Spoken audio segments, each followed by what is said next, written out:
Hi, this is Isabel Litzler, the place to be to develop your skills and grow your potential. So today I wanted to make a quick audio video because I just have a lot of information about 2021 recruitment trends, and I thought this could be helpful for you with this early September if you're preparing for your Swiss applications and you want to understand a little bit the context of what you're dealing with so that you can have the profile that employers are looking for or headhunters are looking for. So I really see three big areas, three big trends for this fall 2021 that I want to share with you here.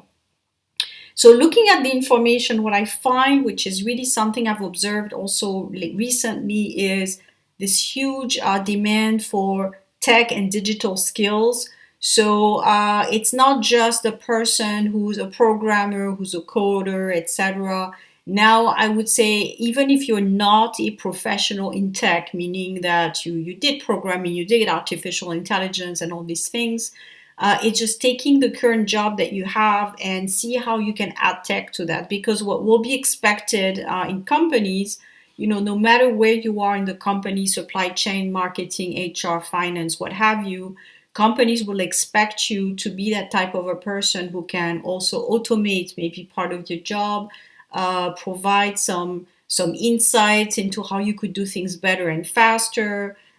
So it's not just about doing the job you were trained to do, but using the newer technologies that are available now to provide some resources. So for example, if you're a marketer and that's what you've done all your life, you're in marketing, but in 2021, what is going to be expected on you is that you can do marketing online very well. So you understand design, on landing pages, and you can, now I'm using some technical terms, but it's just to use the example of marketing, but you understand the design of the landing page, how you get people to sign up for your information, how you get people to join your newsletters or your offerings, etc., and you can get more conversions for your employer. So basically, you need to do all this in 2021. And I would say if you want to be taken seriously, you need to have that digital part of your job. So I would recommend as preparation to be part of this economy in 2021 is to take a course, even if it's a short course online, where, and that's what I recommended to someone recently, was asking me about this, how do I get myself prepared, etc.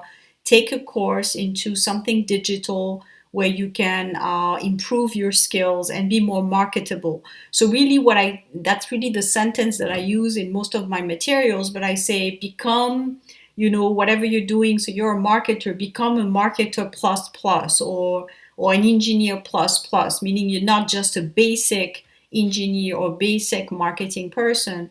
You also have trained yourself on digital and you can market yourself a bit more. So that's going to be the differentiator. Of course, the typical ones that I will repeat here just for the sake of it for Switzerland, especially if you have different languages, that's going to be a huge, huge selling point. So learning languages is going to be a huge selling point for Switzerland. Some German, some French is huge, but also learning digital and be able to offer this maybe extra skill that someone who didn't think about it is not there yet. So you're providing this I'm a step ahead type of thing. So that's my recommendation, is to be there on that trend of being the tech savvy person. So again, repeating, you don't have to be an expert.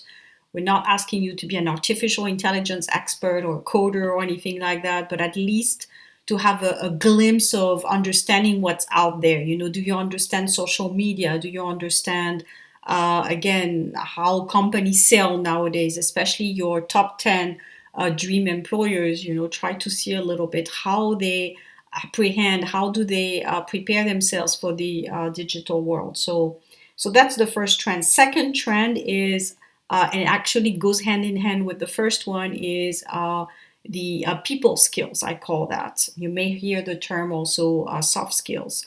So people skills is really about, okay, now you're this engineer plus plus, or you're this marketer, digital savvy marketer, etc.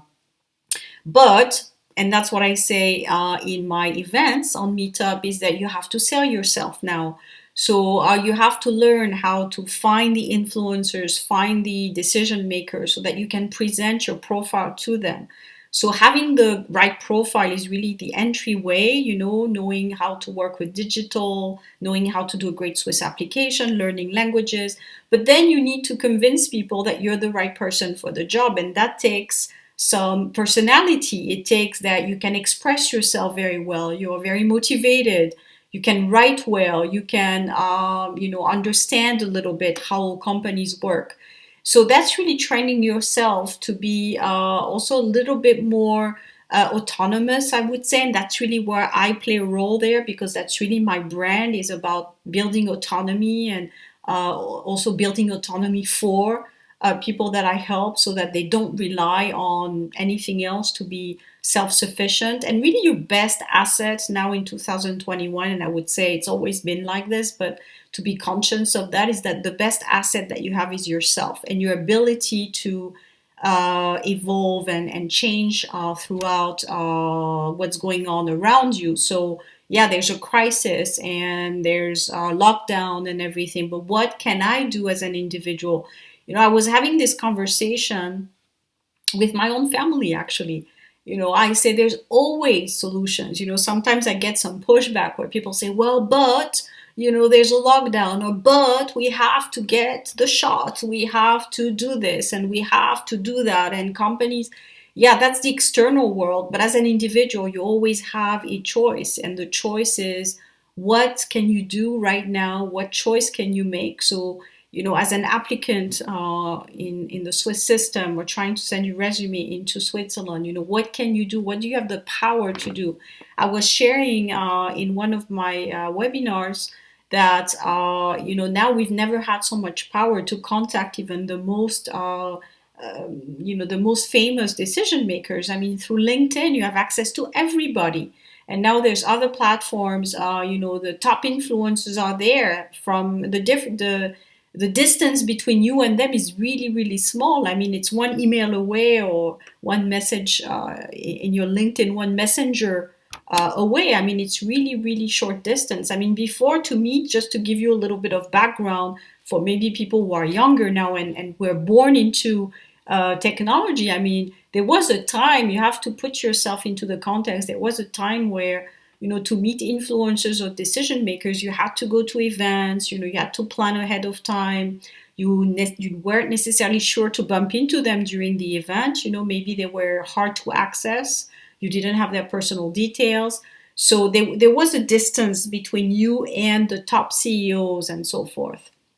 But now it's not the case.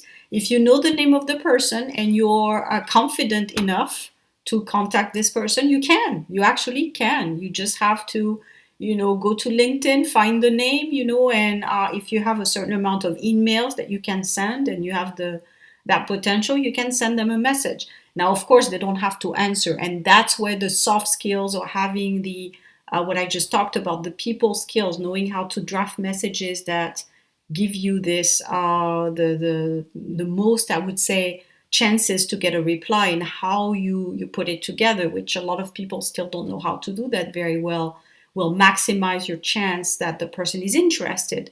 But really, in terms of capacity to reach out to most decision makers, I mean, you have that at the top of your fingers, basically. So what power do you have? I would say you have a lot of power, even if you are stuck in your home right now. I don't know where you are sitting in the world, but even if you are under lockdown, you have a computer, you have a Wi-Fi connection, you can still make a difference. You can still communicate with people. There's lots of things that you think that are not reachable, but actually they are if you really think about it. So that's a power that you still have. No matter where you are, you can connect with people through the internet, on social media. I'm doing most of my work from staying, in one place, and I'm actually able to reach out to a lot of people without having to go out or go inside places where there's restrictions, etc. So you can do a lot. So that's number two, is I want to say honing your people skills, and also understanding, working on your autonomy, understanding that you have power. And that's going to come across when you contact people. they will sense that the confidence is really what you should work on. And I share that also in my webinars, working on confidence levels, and that's really going to be effective for you once you have a skill and you know that you're good at what you do. So once you have a skill and you know you're good at what you do and you have proof of concept, then it's going to be easy to have the confidence, because you have the proof of concept, you know you've delivered results in whatever you're doing, you know you have bosses, co-workers, clients, what have you, who showcase to you that you were good at what you were doing. So then what's stopping you from going out there and introducing your skills? So that's number two. Number three is really the whole thing about the marketplace. So the trend there is really about the type of contracts that you have with your employer. And still, I would think now, and it goes a little bit with point number two about the autonomy and what you think you can do. A lot of people now are still hung up on the permanent contract and working with the same employer, which I understand. It's still very comfortable, and there's also some benefits to that. But really, the trends now for companies are going more towards we want flexibility, we want maybe different resources at different times. I also tell people, don't hesitate 1 second to offer your services short term via a temp agency, because then if they see that you're good at what you do and the employer likes you, chances are they will bring you back or even turn you into a permanent contract. But really, the way to go, and it's flexibility on both ends of the equation, is to go freelance, is to go short-term contract.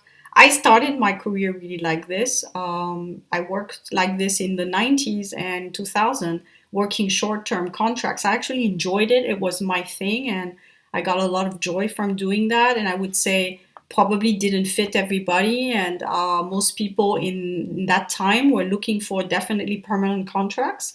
But I would say now in 2021, look at it as a way also, especially in a world that's getting more and more technology savvy.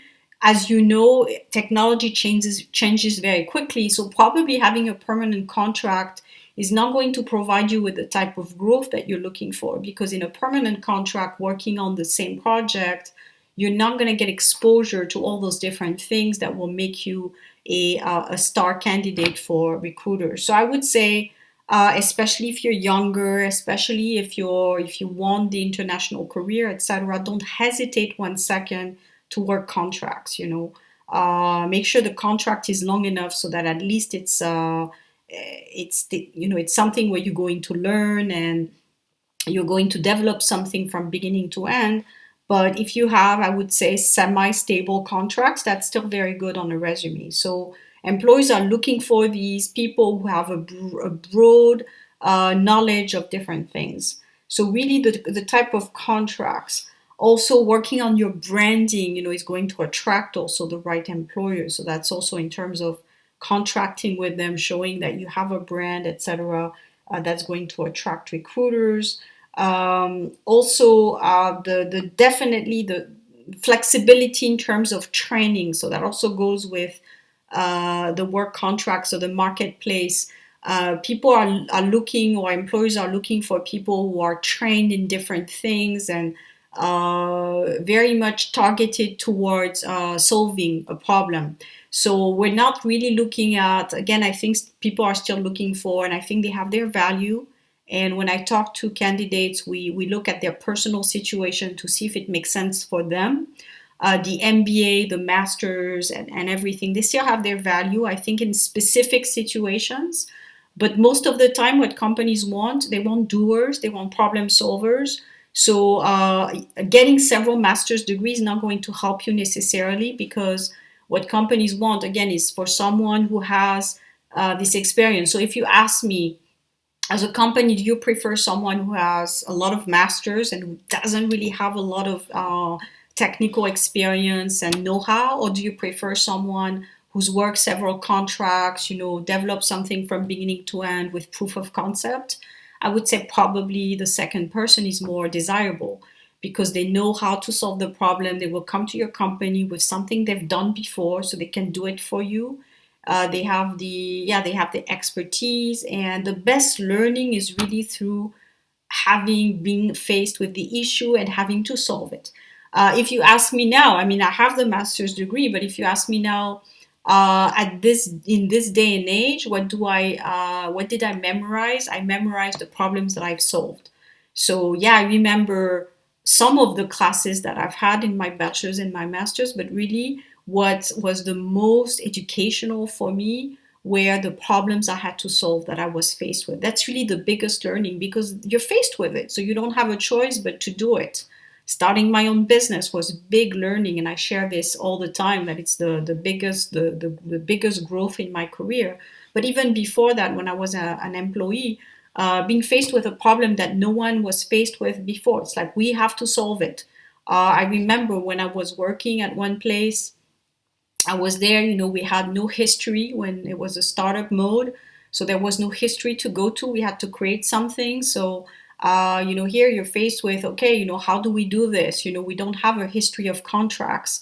We have to build the work contracts. We have to build the new policies and from scratch as well. So trying to find all the different pieces and put them together. That's huge in terms of career development. So really find the places where you can do that, where you can be faced with a situation where you have to solve the problems, you have to find solutions. That's going to be very, very appreciated on your experience, on your resume, and probably open a lot of doors for you. So that's really the three trends. Again, the technology, digitalization of the economy. Number two, people skills and how to develop those is going to be a huge selling point for you if you can do that. Finally, the marketplace, really understanding how the work contract is evolving, also globalization, and, now that people work from their homes more, that's going to open up more doors to work from far away. I'm bringing in a guest speaker who's going to talk about gamification. So that's also a new trend that I see in terms of how to use that for companies to attract more clients, to get also more engagement because it's a little bit fun. So if you want to participate in this, it's going to be on the 9th of September. I'm posting the link below to have the call with me because I select people who are club members so that I keep quality in the club. So if you want to belong, we have a lot of guest speakers. Every month we have a new person, and I will post the list of all the different speakers for 2021.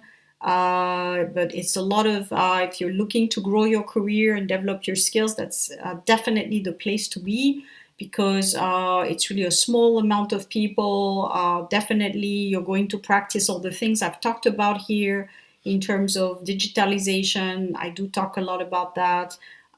People skills, definitely, because all the club members have a chance to present. It's going to help you with presentation skills.